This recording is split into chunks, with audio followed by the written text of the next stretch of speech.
کہو کہ لوگو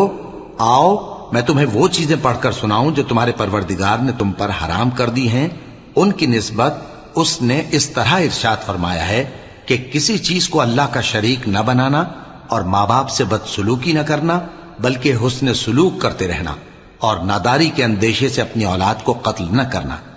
کیونکہ تم کو اور ان کو ہم ہی رزق دیتے ہیں، اور بے حیائی کے کام ظاہر ہوں یا پوشیدہ ان کے پاس نہ پھٹکنا، اور کسی شخص کو جس کے قتل کو اللہ نے حرام کر دیا ہے قتل نہ کرنا مگر جائز طور پر، یعنی جس کا شریعت حکم دے۔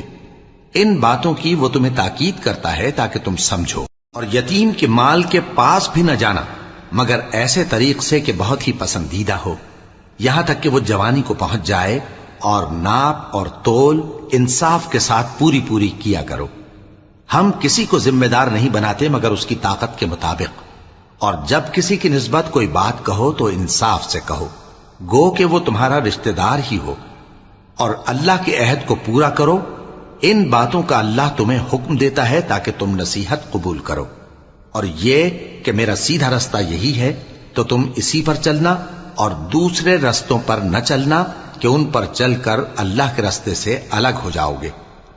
ان باتوں کا اللہ تمہیں حکم دیتا ہے تاکہ تم پرہیزگار بنو۔